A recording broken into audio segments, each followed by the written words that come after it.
the African continent and the search for alternatives. I think everybody has heard about the Arab Spring, which was probably the most spectacular and one of the most important developments that occurred in Africa because of this year. And this morning we've had Patrick talking about the movements in South Africa.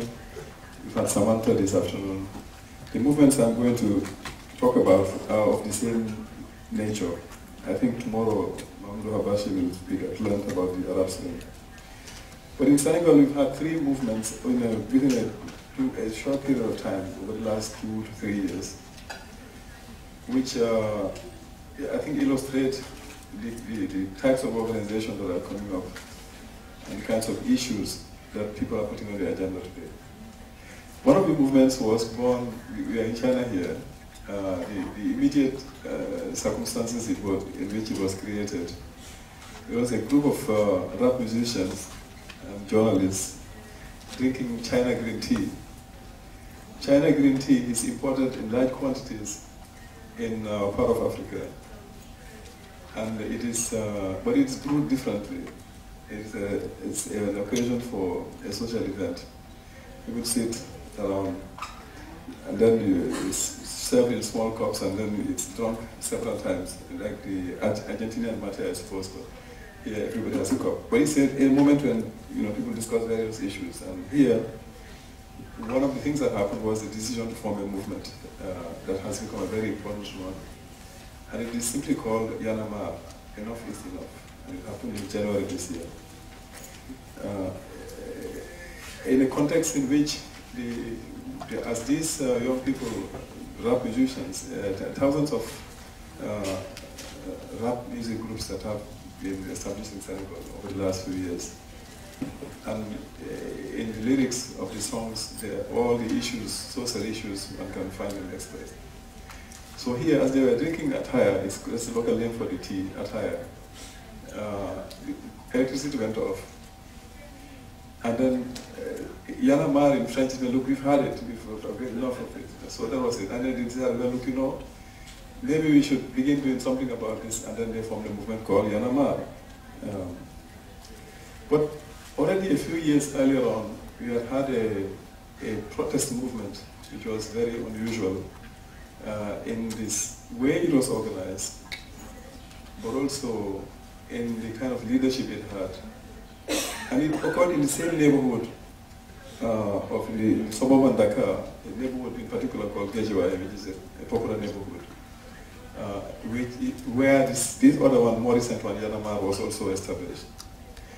In 2008, a group of imams, these are religious leaders, Muslim religious leaders, took the lead of organizations of tenants who decided to boycott the payment of their electricity bills.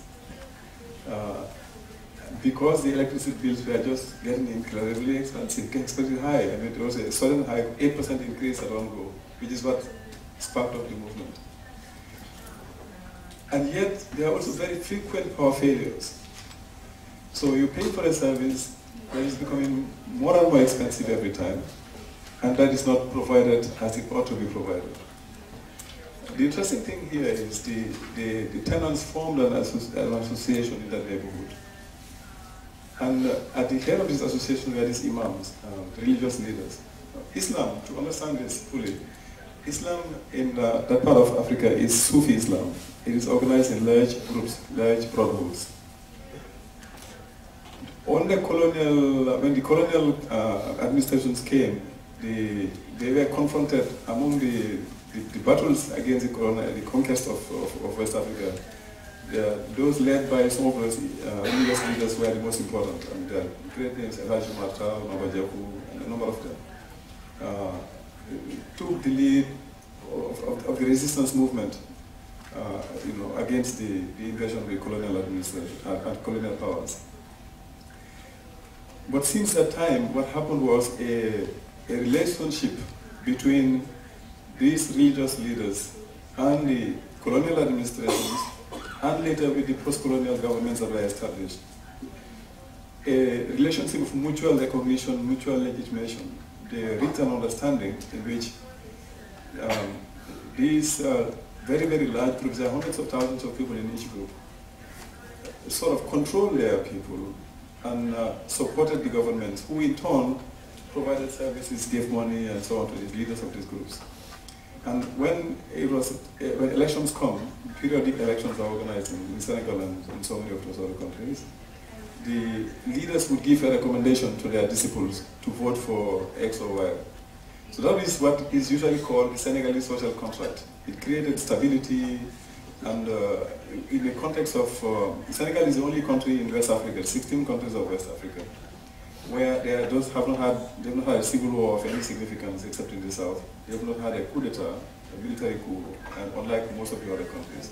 And in part, it's because of that sort of arrangement in which there was provision of services, mutual recognition, and support between the leaders. Now, that system has broken down for a number of reasons, partly having to do with urbanization, higher levels of education, and new forms of organization in these cities. So what happened in 2008 with the imams taking lead of a protest movement with no connection with the larger groups was an interesting development. And it is one of the antecedents of the more recent movement called Yanamar in Senegal. The substance of it was some very fundamental social issues, as I explained. But between the formation of that movement and the most recent one, there was another major urban protest movement. It came from a sector that is probably the least organized, and it is where actually nobody expected anything of significance in terms of protest coming from. Because it was a movement of street vendors, people selling fruits and newspapers and or repairing cars or repairing bicycles on the street side of Dakar. It makes some of the streets look a bit crowded, but this is the informal sector, which in effect is the one that provides the largest number of jobs. It is the one that is actually keeping the majority of the people in most West African cities alive, basically. And the government decided to clean the streets of Dakar, as they said, giving an order for within 24 hours, for everybody to clear their streets, and they got bulldozers to clear the stalls that have been established, people who were selling. Now, within 2 days, that extremely inorganized sector, there are no trade unions of any significance, no associations bringing everybody together. The only forms of organization that exist are informal village associations or sectoral religious associations. Now, these people were capable, within a 2-day period, of putting together a movement that just brought the whole city to a halt. And they were using modern technology, using the mobile phones to exchange messages, to call each other, to alert, when the police came, to alert the groups that are at one part of the town, that the police is arriving here. Now, this is interesting. The least organized sector probably of society, coming together and putting together, staging a protest that forced the authorities actually to withdraw the law, that was supposed to get them to evacuate that whole area. Now, these are antecedents to the most recent movement. The most recent one, as I said, was formed by the Yanamar movement, Enough is Enough, formed by rap musicians and some journalists. In the context that I've described, apart from the general problems of unemployment and high cost of living, service is not being provided or being provided in very, very irregular ways. And these people forming a movement which picked up and became extremely important. In January, incidentally, is when the Arab Spring started in Tunisia. And within a few weeks actually, about 6 weeks later in Egypt and the rest of North Africa, and up to the Middle East, and it's now going on in Syria and so on. So it happened basically at about the same time. And the movement became important very, very quickly. It's a very horizontal movement. They are refusing to ally with any of the major political forces, but it is the one that was capable of mobilizing extremely large numbers of people whenever there was a demonstration. And in the month of June of this year, there was an attempt to amend the constitution of the country in order to allow the president to be voted in on a ticket with the person who will be the vice president if they won, lowering the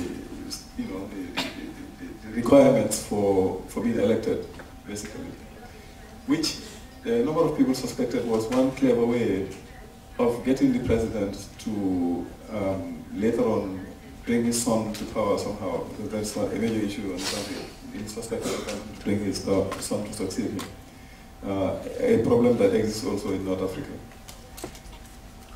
When the bill was being discussed at the National Assembly, Yanamar called everybody to come to stand in front of the National Assembly and say, look, this is unacceptable. And among the slogans was something, "Twitch my constitution, don't touch my constitution." And it's a slogan that finds all across West Africa, in Benin and elsewhere. The movement was so important that the demonstration was so huge that they decided to withdraw. For the first time, they decided to withdraw the bill while the discussion was still going on. And there's a beginning of an alliance between that movement now and the organized political opposition, who have formed an alliance called Unity for the Sake of Senegal, Unite to salvage the country. Now, I'm taking this example as an illustration of the kind of protest movement that one finds now in many African countries. It is not the NGOs coming together to organize to protest. It is not the traditional political parties who are organizing this movement. If anything, both the NGOs and the traditional political parties have been overtaken by these developments.